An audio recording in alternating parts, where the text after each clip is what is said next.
What if I told you the golden fried chicken, smoky greens, and sweet potato pie we serve with pride today were born from a system designed to destroy us? What if the meals we now call soul food came from rations meant to barely keep the body alive, but ended up feeding the soul of the people? This isn't just a story of a cuisine. This is a story of resistance, of making a way out of no way, of how our ancestors turned scraps into celebration. Before America, before slavery, there was Africa. In the lands of West and Central Africa, food was more than sustenance. It was identity. Communities prepared meals in one pot. They stewed yams, boiled okra, simmered rice and black-eyed peas with palm oil and native spices. It wasn't just cooking. It was ceremony. It was ancestral knowledge passed down through generations. Then came the ships. Millions of African men, women, and children were chained below deck. They were torn from family, language, land, and carried across the Atlantic in darkness. But even in that horror, they carried something that could not be stolen: memory. And inside that memory were seeds. Seeds of knowledge, of how to plant, how to cook, how to flavor, how to survive. When they arrived in the Americas, they weren't seen as human. They were property, tools, labor, but they were still people. And they still remembered how to live. Plantation life was violent, cruel, and dehumanizing. Food was a weapon. Slaveholders gave the bare minimum, just enough to keep enslaved people working. A monthly ration, often cornmeal, molasses, a little pork, or salted fish. As Frederick Douglass recalled, 8 pounds of pork or its equivalent in fish, and 1 bushel of cornmeal per month. That's not a diet. That's starvation in slow motion. But our ancestors didn't fold. They innovated. They planted secret gardens with collards, sweet potatoes, onions, and okra. They fished the creeks. They hunted rabbits, birds, raccoons, whatever they could find. They foraged wild greens. They traded with each other, and they taught each other. And with every act of cooking, they preserved a culture the slaveholders tried to erase. Let's be clear. Soul food wasn't born from abundance. It was born from desperation and creativity. The plantation owners didn't eat intestines, pig feet, ham hocks, or oxtails. They threw them away. So the enslaved took those castoffs and made magic. They boiled chitlins, slow-cooked ham hocks in pots of beans and greens, fried pig ears, braised tripe, simmered oxtails until the bones surrendered. They took what was meant for the trash and made it taste like triumph. Because when they weren't allowed to feast, they learned to flavor. And flavor became survival. It became pride. It became us. They didn't just cook. They passed down a blueprint through oral recipes, kitchen rituals, and ancestral memory. Cooking was never just about food. It was power. The only kind many enslaved people had. Even the tools told a story. The cast iron skillet became sacred, unbreakable, heavy, holding heat like it held history. Those same skillets would be passed down through generations, seasoned not just with grease, but with legacy. Our ancestors didn't just feed their children. They fed a future. They preserved a culture under constant threat of extinction. And from that resistance came resilience. And from that resilience came soul food. Not comfort food, not Southern food. Soul food. Food that kept the people alive when they were never meant to survive. Food that told the story of who we are, where we come from, and how we got here. They gave us nothing, and we made everything. What enslavers discarded as filth, our ancestors saw as possibility. And what started as an act of survival will become the cornerstone of a culinary tradition that would outlive the very system meant to erase them. Let's talk about the meat. Not the prime cuts, but the parts no one wanted. Pig intestines, chitlins, were never meant for human consumption. Enslavers wouldn't touch them. But to the enslaved, they were a challenge, a dare, a necessity. Washed again and again, boiled for hours, then seasoned with onions, vinegar, pepper, and love. These scraps became a legacy. And it wasn't just chitlins. Pig feet, ham hocks, pig ears, tails, snouts. Each part was a puzzle. Tough, greasy, sinewy. But with time, patience, and creativity, each one became edible, then memorable. By the 1900s, these were no longer shame foods. They were soul food, symbols of turning lack into legacy. Tripe, the lining of a cow's stomach, was another so-called waste. But again, Black ingenuity said otherwise. Slow simmered with garlic, onion, and smoked spice, it became stew, comfort, sustenance. And oxtails, those fatty, bony tails of cattle, they were once given away for free. Now, they're among the most expensive cuts in grocery stores and restaurants. Why? Because Black people made them delicious. Oxtail stew became not just a meal, but a masterpiece. Braised until meat fell from the bone, thickened with gravy, layered with herbs and heat. Even organ meats were part of the survival equation. Liver and onions, cow tongue, kidneys, not because they were delicacies, but because they were all that was left. Cooked right, they became rich in both nutrients and cultural meaning. These weren't recipes. They were revolutions, a declaration that said, we are still here, still cooking, still feeding our own. But meat was only one side of the story. The garden told another. Enslaved people didn't wait to be fed. They grew their own. With what little time and land they were allowed, they carved out garden plots. These weren't just places to grow food. They were sacred ground. Collard greens, mustard greens, turnip greens, sweet potatoes, onions, pole beans, okra, heirloom vegetables grown in defiance. Greens in particular became foundational. Not only were they easy to grow, they were packed with vitamins that slave rations lacked. To flavor them, they dropped in ham hocks or bits of salt pork, not just to stretch the dish, but to transform it. The slow simmer of greens on the stove, that was more than cooking. It was memory, a cultural rhythm passed down from Africa, where communal stews had long been the norm. Even weeds like dandelion greens and pokeweed, considered trash by plantation owners, were harvested, cleaned, and made into rich, earthy dishes. And from the African memory came the art of stewing everything in one pot, a technique of survival that kept flavor locked in, ingredients stretched, and heat contained. Cast iron pots sat over open flames for hours, turning cheap cuts into tender miracles. The ancestors knew time and spice could make anything good, and they seasoned with precision. Onions, garlic, crushed red pepper, thyme, bay leaves, not to impress, but to bless, because when the ingredients are limited, the flavor must be limitless. And so it was. They also learned to preserve. No refrigerators, no ice, just fire and salt. So they smoked meats, pickled vegetables, dried herbs. The result? Country ham, pickled okra, chow relish, all born of a need to make food last, now iconic on Southern tables.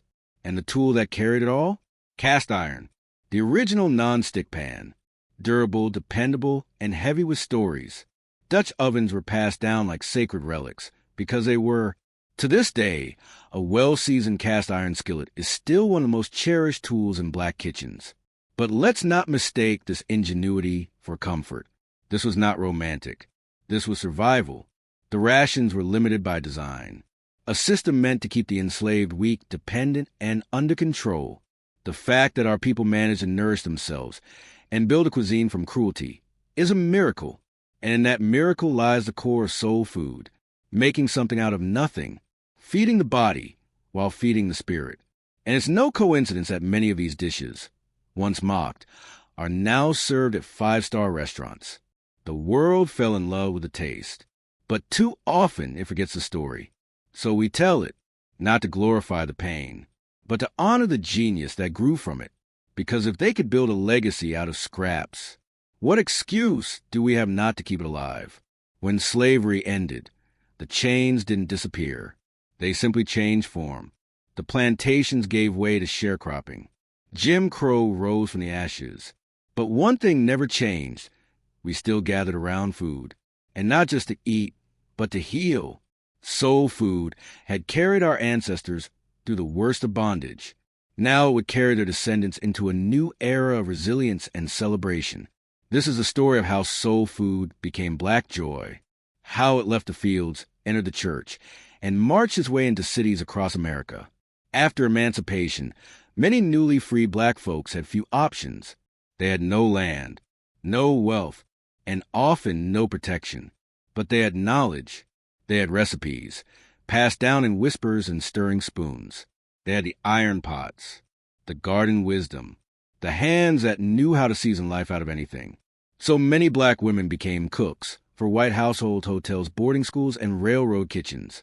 It wasn't glamorous, but it was powerful, because with every dish they served, they brought African-American flavors into places where black presence wasn't welcome, yet the taste couldn't be denied.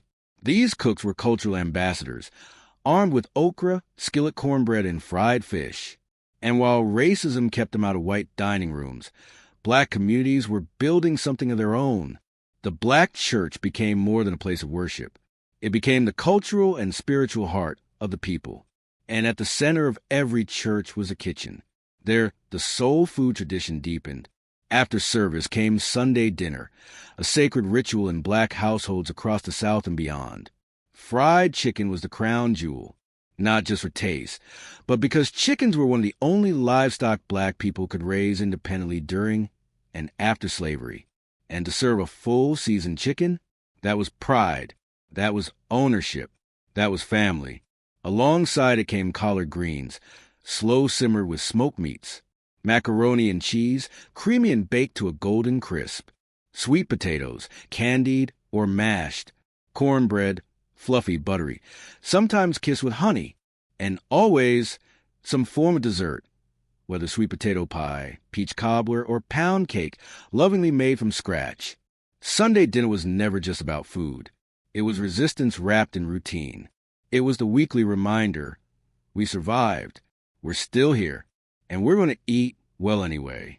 Then came the Great Migration. Between 1910 and 1970, over 6 million black people fled the violence and oppression of the South and moved to cities in the North and West, places like Chicago, Detroit, Cleveland, Philadelphia, Oakland, and New York. They brought with them their families, their faith, and their food, in cold apartments and cramped kitchens. They recreated the meals they once made over open fires. They cooked greens in pots on gas stoves, fried chicken in skillets passed down from great-grandmothers, served up black-eyed peas and rice not just as food, but as memory. And as black neighborhoods grew, so did black-owned restaurants. Many of them started in the 1920s through 1950s. These weren't just eateries. They were sanctuaries, places where you could get a hot plate and be treated with dignity, where the recipes weren't printed on menus, but remembered in muscle memory. You'd walk in and smell the story before you even sat down. Fried fish popping in the oil, collard greens steaming, cornbread cooling in cast iron. And those restaurants didn't just feed people. They created jobs, community, culture. They were businesses. But they were also acts of reclamation. Because black folks weren't welcome in most white establishments, we built our own. And the food reminded us we didn't need their approval. We had our own taste, our own tables, and our own traditions. By the 1960s, during the Black Power movement, something shifted. A new term emerged. Soul food. It wasn't new food. It was a new name for something we'd always had. Soul was the word we used to reclaim our brilliance. Soul music, soul brothers, soul sisters, soul food. It was a declaration. Our food is art. Our culture is sacred. Our struggle birthed beauty. Suddenly, what had once been called slave food became a point of pride. A cuisine elevated not just in kitchens, but in consciousness. Black authors wrote soul food cookbooks. Black-owned restaurants like Sylvia's in Harlem and Pascal's in Atlanta became famous, even legendary. They fed celebrities, activists, civil rights leaders, even presidents. And yet, they never stopped feeding the people. Soul food was no longer just a Southern secret. It had become national black culture, visible, audible, and undeniable. It wasn't just about sustenance. It was about storytelling. A bite of fried chicken told a story of freedom. A forkful of collards whispered a memory from a field to the church pew. A plate of black-eyed peas reminded us that luck isn't given. It's made one grain at a time. And the rituals around the food, they were sacred. The hush that falls before grace. The laughter echoing off the kitchen walls. The elders who don't use measuring cups. But everything still comes out perfect.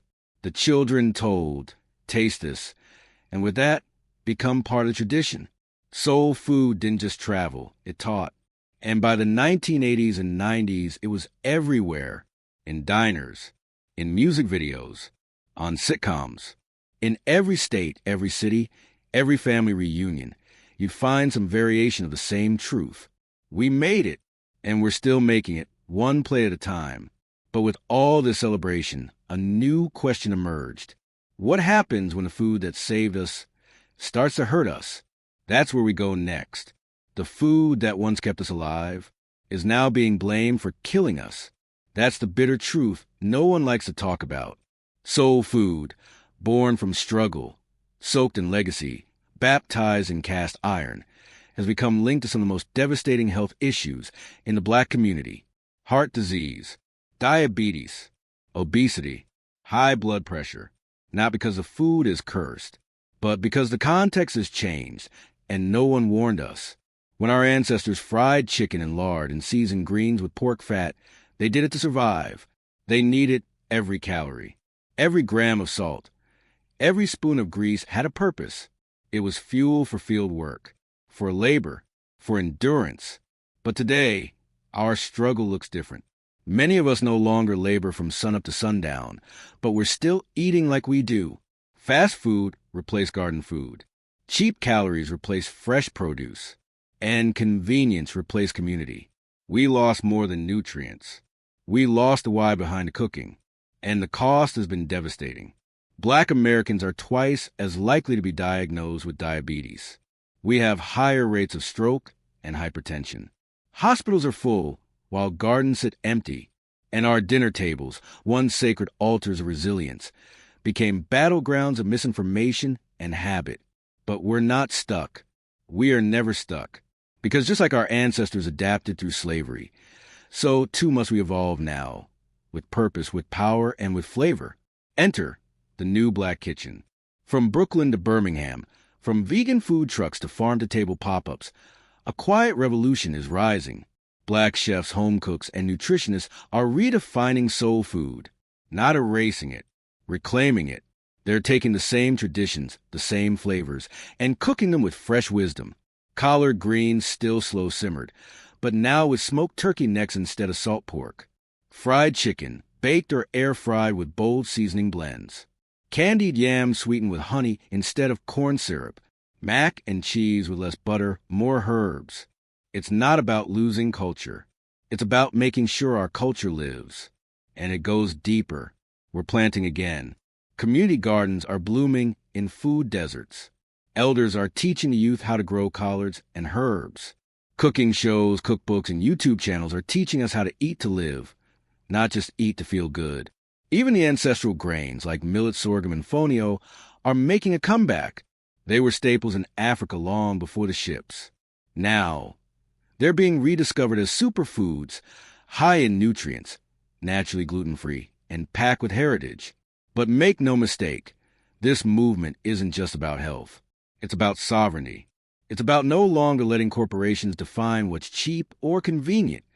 It's about returning to what was ours before it was taken. Because soul food was never the enemy. Ignorance was. And now, we know better. So we do better. And in doing so, we come full circle. We return to the real meaning of soul food. Not grease, not guilt, but genius, love, memory, ancestral pride, served hot with side of resistance. Because the soul was never in the butter. It was in the care. In the way grandmama stirred the pot and made a feast out of scraps. In the way we sat together, laughed together, prayed together before a meal. We're not just changing ingredients. We're restoring intention. And whether the collard green smoothie or smoked cabbage with cornbread crumble, all comes from the same root: survival, adaptation, celebration. So the next time you sit down to a plate of soul food, ask yourself, is this feeding just your hunger or your history? Because what we eat isn't just about the body. It's about who we are. and who we refuse to forget. This is more than food. This is cultural warfare. This is spiritual memory. This is survival on a plate. And if that moved you, if that stirred something in your spirit, then do this right now. Like this video to help the algorithm respect the culture. Share this story with someone who thinks soul food is just fried chicken and gravy. Subscribe to this channel. Because here, we don't just eat.